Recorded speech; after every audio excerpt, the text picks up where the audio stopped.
안녕하세요. 결혼 9년차 7살 남자아이를 둔 주부입니다. 얼마 전까지만 해도 제 시간이 전혀 없이 아이에게만 전부 쏟았는데 유치원을 보내고 나니 이제 조금은 여유가 생겨서 플로리스트 수업과 커피 자격증 준비로 바쁘게 지내는 중입니다. 주부로만 사니 자꾸 뒤떨어지는 것 같은 느낌이 들어 어떻게든 자기 개발을 해야겠다는 강박 같은 게 생기더군요. 내놓을 만한 잘난 엄마는 아니지만 배우고 열려있는 엄마라는 걸 보여주고 싶더라고요. 아이에게도 좋은 영향을 주고 싶은 마음이 큰 것 같아요. 남편도 평범한 직장인이지만 저에게만큼은 부족한 게 없는 사람이죠. 작년 결혼 기념일엔 제가 이벤트를 해줬어요. 늘 받기만 하는 게 미안할 정도로 가족하고 일밖에 모르는 사람이라 고마워서 가방하고 구두를 생활비 쪼개가며 사줬죠. 그러면서 신고 있는 신발을 들어 보이며 이것도 20년은 더 써도 괜찮다고 말한 사람이에요. 시댁에서도 유일하게 남은 자식이니까 무엇이든 자기 순서를 제일 뒤에 놓는 사람이죠. 제가 남편과 결혼을 준비할 때쯤 남편 시누이가 하늘나라로 떠나게 된 일이 있었어요. 시누를 처음이자 마지막으로 본 기억은 남편과 집 앞에서 처음 마주쳤는데 차갑게 절 보더니 쌩 가버린 그 기억밖엔 없어요. 그래서 인사 한번 제대로 못하고 그날이 마지막으로 시누를 본 날이 되었죠. 심지어 남편은 그때 좋은 날을 앞둔 결혼이 있으니 저한테는 장례식장에 오란 말도 없었어요. 괜히 부정 탄다고요. 그래서 가족들끼리만 조용히 치르는 바람에 시누이에 대한 감정이나 기억이 전혀 없죠. 심지어 저희 시댁은 기독교 집안이라 시누이 기일은 교회 예배로만 드리고 마시더라고요. 근데 문제는 저한테 시누 기일날을 알려주지 않으신다는 게 문제였어요. 제 추측이지만 시누가 저를 심하게 반대했던 모양이었어요. 그래서 제가 시누 기일날 집에 오는 것도 조심스러워하는 것 같았는데 그날 시누를 처음 본 날 시누가 절 쳐다보는 눈빛이 장난이 아니었거든요. 뭔가 분노에 차 있는 것 같기도 했고 다 큰 어른이 인사도 못할 정도로 감정이 상해있다고 생각하니 시누가 절 반대하는 게 꽤 심했던 것 같았죠. 그러니 아직까지도 제게 시누 기일날을 한 번을 오랏소리 안 하시고 가족끼리 치르고 마는 게 아닐까 싶더라고요. 저도 사실 초반엔 남편에게 자주 묻고 섭섭하다는 표현도 했었는데 어느 날 친정엄마 말이 얘 너하고 비슷한 또래였다면서 그럼 내 딸이 저만한 나이일 텐데 지금쯤 애 낳고 저렇게 가정 이루면서 살 수 있는데 우린 얘 없구나 생각하면 상처가 커서 그럴 수도 있어. 그러니까 자꾸 박서방한테는 그런 말 하지 마 라고 하셨어요. 그래서 저도 속상하다는 듯 아니 엄마 그래도 돌려서라도 오지 말라고 하면 그만이지. 내가 남도 아니고 이 집 며느리잖아 라고 했죠. 꼭 저만 아직도 결혼 전처럼 우리 식구 될지 말지 모른다 재는 것 같고 묘한 소외감이 들더라고요. 그리고 얼마 후 남편이 자기 식구들하고 상의할 일이 있다며 퇴근하고 들렸다 오겠다고 해서 저도 모르게 그 이야기를 꺼냈어요. 오늘이 신우 기일은 아니고 나 모르게 예배 지내고 돌아오는 건 아니야? 벌써 애가 유치원생인데 언제까지 몰라야 돼? 라고 하니 왜 그렇게 기일에 집착을 해? 누가 당신 보고 누나 예배 챙기라고 하는 것도 아니고 당신 신경 안 쓰게 하려고 하는 건데 뭐가 그렇게 불만이냐고. 그리고 애한테도 그런 건 얘기하고 싶지 않아. 라는데 그 말에 저도 어이가 없어. 알고 안 가는 거랑 몰라서 못 가는 건 천지 차이지 라고 했어요.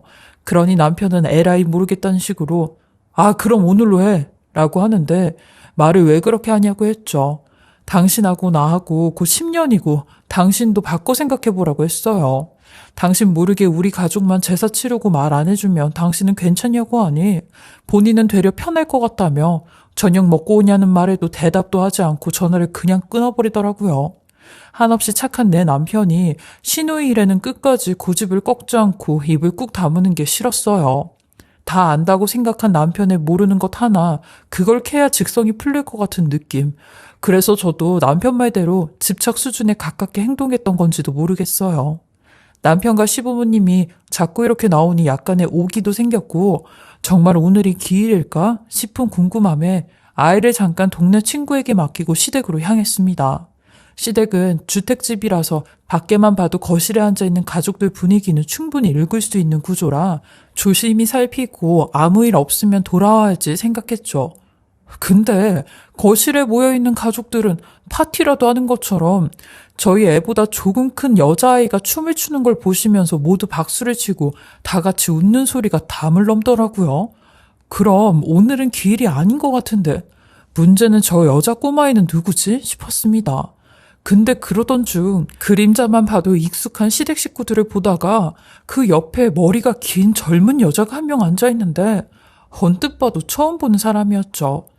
아이 엄마로 보이는데 저 정도로 친한 사이면 저도 알만한 사람이라 생각했어요. 뭐 먼 친척이라든지 시부모님의 조카라든지 말이죠. 저도 같이 불러서 저녁도 먹고 즐겁게 보내면 될 걸. 좋은 날에도 저는 꼭 빼놓고 남편만 불러내는 시부모님까지 야속하게 느껴지더라고요. 그날은 미련하게 남편을 기다리기 싫어서 아이를 재우고 동네 친구를 불러 맥주를 마셨습니다.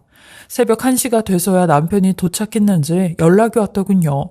술이 들어간 탓인지 쌓여있던 말들을 꼭 하고 싶다는 생각이 들어서 남편을 불러냈습니다. 이야기는 잘하고 하냐는 말에 남편은 술을 많이 마셨다는 말뿐이었죠. 저는 그런 남편에게 얼마 안 마셨어. 근데 나 아까 시댁, 아니 당신 식구들 집 갔다 왔는데 당신네 집 되게 좋아 보이더라. 춤추고 웃고 나만 쏙 빼놓고 말이야 라고 했어요. 그러니 남편이 성을 내며 언제 왔어? 아, 왜 말도 없이 남의 집을 엿보고 가? 라는데 남의 집이란 말에 빈정이 확 상하더라고요. 그래서 저도 그런 남편에게 당신 말 잘했다. 남의 집? 내 남편이 안에 뻔히 있고 시어머니 시아버지도 다 있는데 남의 집이지. 우리 결혼은 왜 했니? 이렇게 사는 게 남이면 왜 결혼했냐고 라고 하니 남편은 아무런 대답도 못하다가 다시는 연락 없이 와서 보고 가고 그런 짓 하지 마 라며 벤치에서 일어나는데 저는 그런 남편의 뒤통수를 향해 그런 짓? 오죽했으면 내가 그랬겠어? 그런 날은 나도 같이 가도 되잖아. 왜? 내가 부끄러워? 그리고 그 여자는 누군데? 라고 소리를 쳤어요. 그러니 제 말엔 대답도 안 하고 먼저 가버리더라고요. 남편 뒷모습을 한참 보며 이게 화낼 일인가 싶기도 했고 남편과 시부모님이 그럴수록 저는 더 깊은 오해의 감정만 쌓이게 되었어요. 그리고 그날 일이 있고 저는 남편과는 며칠 동안 서먹한 상태로 지냈어요. 그날 같이 술 마셨던 친구 말론 제가 시댁 분위기를 못 맞추고 지낼 수도 있다고 노력해보라고 하더군요. 그래서 저도 관계 개선을 위해 평소에 먼저 찾아가 본 적 없던 시댁에 들러 인사도 드리고 해야겠다. 편한 며느리가 되도록 저부터 변해야지 생각했어요. 아무리 결혼한 지 10년이라지만 몇십 년을 더 같이 살아야 할 사이인데 제가 먼저 노력을 해야겠다 싶었습니다. 그리고 없는 돈에 무리해 백화점에서 간식거리까지 사서 갔어요. 연락 없이 그마저도 남편 없이 혼자 온 저를 보고 시어머니는 아주 많이 당황한 눈치셨죠. 더 살갑게 인사를 드린 후에 집을 들어섰는데 그림자로 봤던 그 여자 꼬마아이가 또 거실에 있는 겁니다. 시어머니는 당황을 한 얼굴로 아, 잠깐 봐주고 있는 앤데 먼 친척이야 라고 하시더라고요. 저는 어떤 먼 친척이냐고 하니 넌 말해줘도 잘 모른다. 나도 어쩌다가 애가 예쁘다는 말 한번 잘못했다가 시간 많은 늙은이가 당첨돼 버렸지 뭐. 아유, 얘 때문에 옴짝달싹을 못해. 아주 못 살겠어. 라고 하시더라고요. 그렇게 저는 시어머니와 아주 일상적인 평범한 대화를 이어나갔어요. 그리고 그때 남편에게서 전화가 왔는데 대번 소리를 지르며 당신 왜 그래? 나 미치는 꼴 보고 싶어서 왜 자꾸 싫어하는 집만 골라서 해? 왜 거길 가냐고 라는데 남편의 이런 반응에 아니 여보 시댁이 내가 오면 안 되는 곳이야? 남들은 시부모님한테 잘 못해서 안달인데 당신은 왜 그래? 어머님 아버님한테 인사드린 지도 오래됐고 해서 들린 거야 라고 했어요. 그러니 남편은 당장 나오라고 야단이고 전화 밖까지 들리는 소리를 들으신 시어머니가 제 등을 밀어내며 네 신랑 아주 잔뜩 화가 난 모양이구나. 내가 너 왔다고 그냥 얘기한 건데 저렇게까지 화를 내네. 너 얼른 가봐라. 내가 말실수를 한 모양이구나. 얼른 가봐 하시더라고요. 결국 전 시어머니께 인사도 제대로 드리지 못한 채 신발도 겨우 우겨 신고 나왔습니다. 그리곤 차에 타 혼자 씩씩거리며 집으로 가는데 문득 그 꼬마아이의 목걸이가 제 머리를 번뜩 스쳤습니다. 우리 애랑 똑같은 모양이었죠. 그 목걸이는 남편이 특별히 디자인해 주문 제작한 목걸이였어요. 그래서 기억에 안 남을 수가 없었죠. 이상하단 생각이 자꾸 제 머릿속을 스쳤고 남편 또한 이렇게까지 화를 내는 게 이상했어요. 역시나 그날 저녁 남편은 시댁에서 자겠다는 문자만 보내뒀더라고요. 아무리 되감기 버튼을 눌러도 제가 실수한 게 없었어요. 오늘을 넘기면 남편과 멀어질 것 같은 예감에 시댁으로 찾아갔습니다. 또 분란이 날 걸 알았지만 더 이상 이렇게는 살 수 없었고 남편과 시부모님의 입장을 한번 들어봐야겠다 생각했어요. 제가 잘못한 게 있으면 뭐가 잘못됐는지 듣고 고치고 그 집 식구들이 뭘 숨기는 거라면 제가 꼭 알아야 됐기 때문이었죠. 저는 무작정 시댁으로 가 핸드폰을 들고 대문 앞을 서성였어요. 일단은 남편만 따로 불러 이야기를 하려고 했는데 갑자기 집 안에서 남편이 그 여자아이와 놀아주는 목소리가 들려왔죠.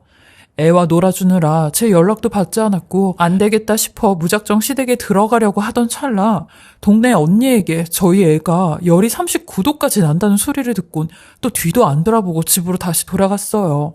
저는 응급실로 애를 데리고 병원에서 발을 동동 구르고 있는데 남편이란 놈은 남의 애랑 같이 놀아주느라 저희 애 병원엔 올 생각도 하지 않았죠.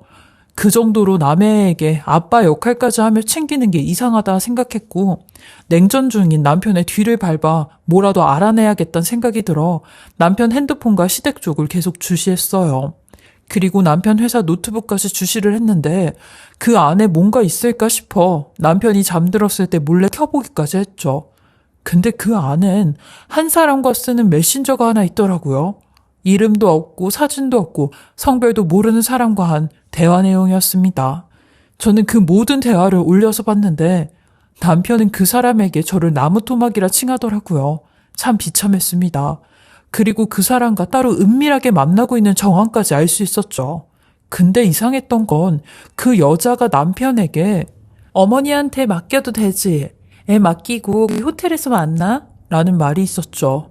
이 말 뜻이 그 꼬마 여자애가 실은 이 상간녀의 딸이었고 시어머닌 그 애까지 봐주면서 남편의 바람을 도와주고 있단 말이잖아요. 그걸 보는데 정말 화가 머리끝까지 차올랐어요. 자기 자식은 열이 39도 40도까지 올라 응급실에서 자지러지게 올 때 지는 딴 여자의 애랑 히히덕거리고 웃고 있었던 거 아니었냐고요.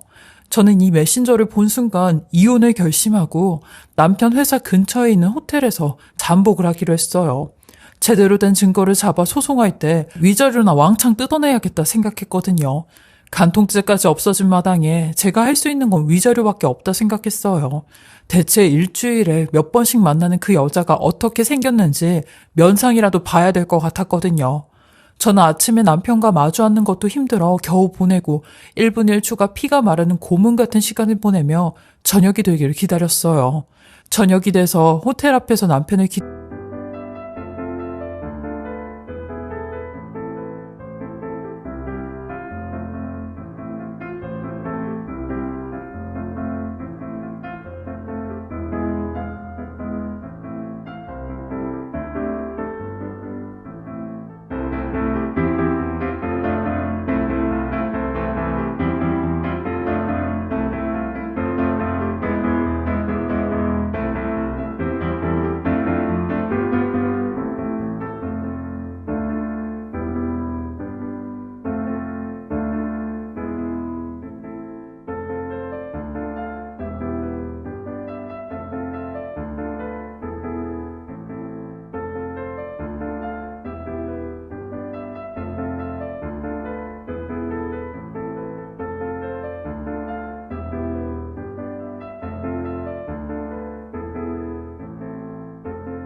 기다리는데 저 멀리서 오는 남편의 모습은 언뜻 봐도 바로 알겠더군요.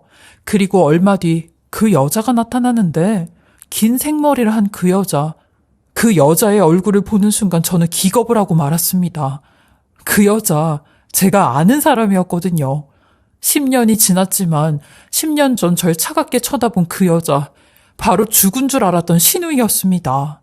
그 모습에 기가 차 저는 사진이고 뭐고 바로 그 둘을 향해 돌진을 했고 그 여자의 머리를 잡고 난리를 쳤어요. 너 뭐야? 너 뭔데 10년 전에 죽었다던 여자가 내 남편이랑 이런 데 가냐고. 그리고 당신은 누나라고 하는 이 여자랑 뭐 하고 있니? 네 누나가 왜 살아있냐고. 라며 미친 사람처럼 방방 뛰었어요. 그러니 남편 놈은 절 보자마자 사색이돼 저를 뜯어말리며 조용한 데 가서 얘기 좀 하자고 하는데 남편과 신우라고 한 그 여자를 보니 제가 얼마나 오랜 시간을 속고 살았는지 알겠더군요. 그 여자는 제 손을 뿌리치며 저랑 똑같이 난리를 치는데 당돌하게 말하는 그 여자에게 입 닥치라며 그 둘을 끌고 시댁으로 갔어요. 그리고 시부모 앞에 그 둘을 내팽개치며 왜 죽었다던 당신 딸이 당신 아들이랑 호텔에 들어갈까? 니들 뭐야? 니들 대체 나한테 뭔 사기를 친 거냐고 라며 가만히 안 있을 거라고 했어요. 매번 남의 집 우리 집 하며 죽어도 못 오게 했던 게 이런 것 때문이었냐며 니네 집 동네방네 다 소문내서 얼굴도 못 들게 개망신 줄 거라고 하니 우리 애와 똑같은 목걸이를 찬 그 여자아이는 목 놓아 울고 시어머니는 온 힘을 다해 저를 말리는데 남편 놈이 소리를 치며 어쩔 수 없었어. 얘가 애 생긴 건 몰랐었고 그땐 이미 당신하고 결혼 준비를 하는 중이었는데 그 말을 어떻게 해.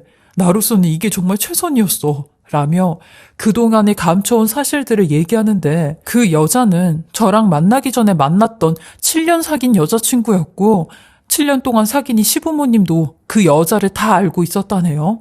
근데 그 여자가 다른 남자를 만나 결혼을 한다고 하여 헤어졌고 그 사실에 자기도 그 여자를 잊어보려고 저랑 선을 보고 결혼을 했다는데 문제는 저랑 결혼하기 전에 결혼 얘기가 오고 갔을 때 남편 놈이 결혼 소식을 그 여자에게 알리려고 둘이 만난 적이 있었대요. 근데 그날 밤 같이 하룻밤을 보냈다는 겁니다. 그리고 그때 임신이 되어버린 거죠. 그 소식을 듣고 그 여자가 시부모한테까지 찾아와 결혼을 엎으라고 난리를 쳤다는데 안 된다고 미안하지만 뱃속의 아이를 없애라고 돈까지 쥐어줬대요. 근데 그 여자가 알겠다고 하곤 몰래 애를 그냥 낳아버렸다는 겁니다. 그리고 나선 돌이킬 수 없는 거짓말을 하게 되었다는데 저는 남편 놈의 멱살을 잡으며 그걸 변명이라고 하고 있는 거냐고 했어요. 네가 뭔데 내 인생을 이렇게 망치냐고 난리를 쳤죠. 그때라도 결혼 엎었으면 내 인생이 이렇게까지 안 됐지 않냐고 하니 남편 놈과 시어머니는 그 여자가 출산을 할지는 몰랐다며 가족이고 지인들한테 결혼한다고 다 얘기했는데 갑자기 파혼한다고 하면 그게 낯이 서겠니? 라는 말을 하더라고요. 그 말에 더 어처구니가 없어. 왜 내가 네 둘 인생에 껴야 되냐고 소리를 질렀어요. 그러니 그 여자가 절 보며 저기요. 원래 당신 인생이 내 인생이었어. 네가 내 인생에 껴들었단 생각은 안 해? 이렇게 된 거 둘이 이혼하면 될 거 아니야. 어차피 이 사람은 내가 더 좋다고 그러고 니들 이혼하고 양육권도 네가 가지고 가고 그러고 살면 되잖아. 상간녀 소송해서 위자료도 주면 될 거 아니야. 네가 뭔데 사람을 죄인 취급하냐고 라며 적반하장으로 얘기를 하는데 저런 말을 아무렇지도 않게 하는 그 여자도 보통 미친 여자 같지가 않았어요. 이런 집구석인 줄도 모르고 애를 낳고 살았다는 게 제 자신이 너무 한심스러웠죠. 시어머니는 제게 와선 손을 잡으며 속일 생각은 없었다고 우리도 몰랐다며 미안하다고 하시는데 저는 그런 시어머니한테도 어머님은 저한테 미안해 하셔야죠. 어머니 아들이 저지른 짓 때문에 죄도 없는 저랑 저희 아들이 이렇게 살게 됐는데 이게 이혼한다고 끝나는 문제냐고요. 라고 하니 시어머니는 언젠간 말하려고 했다며 시간이 조금 더 필요해서 미루다 보니 이렇게 된 거라고. 우리 애는 말한다고 했는데 내가 말렸다고 하는데 남편 놈과 시아버지는 아무런 말도 안 하고 한숨만 푹푹 쉬는 겁니다. 그래서 저는 그 인간들에게 저도 오늘부로 우리 애한테 아빠 죽은 걸로 할게요. 이 집안에서 제일 잘하는 거잖아요. 다 죽었다고 할 테니까 그렇게 알고 진짜 죽은 것처럼 사세요. 우리 애랑 제 앞에 나타나면 가만 안 둬요. 라고 했네요. 그리고 당신 앞으로 이혼소송, 상간녀 소송할 테니 그렇게 하려고 했죠. 저는 그 지옥 같은 인간들 집에서 나와 남편의 짐은 모조리 내다 버렸고 다음날 바로 변호사 선임에 이혼소송을 준비하고 있습니다. 그 인간들에게 벌 줄 수 있는 건 돈밖에 없다고 생각해 최대한 많이 다 뜯어낼 생각이에요. 양육비 며칠이라도 밀리면 아주 피를 말릴 생각을 하고 있어요. 어떻게 하다 이런 짓까지 할 수 있는지 너무 괘씸하고 10년 동안 속고 산 저도 미련해서 지금은 제 스스로도 너무 원망스럽고 후회하는 삶을 살고 있습니다. 불면증으로 수면제 없이는 잠도 제대로 못 자고 아이도 제대로 케어를 못해 지금은 친정집에 맡겨 소송 끝날 때까지만 부모님이 봐주시고 계시는데 얼른 소송이 끝나 저도 아이와 새로운 시간을 준비할 수 있었으면 좋겠어요. 지금은 제 스스로가 너무 망가져 있어 아이를 볼 자신이 없네요. 아이에겐 아빠라는 존재가 하루아침에 사라져버렸지만 이런 사람이 아빠 남편이라면 차라리 우리 인생에 없어주는 게 낫다 생각합니다. 이런 아이를 위해서라도 하루빨리 정신 차리고 최소한 제 아이에겐 부끄럽지 않은 엄마가 되도록 해야 될 것 같아요. 소송도 지치지 않고 끝까지 잘하고 아이와도 잘 살 수 있도록 해야 될 것 같아요. 제 긴 이야기 들어주시고 읽어주셔서 감사하고요. 다들 건강하시길 바라겠습니다.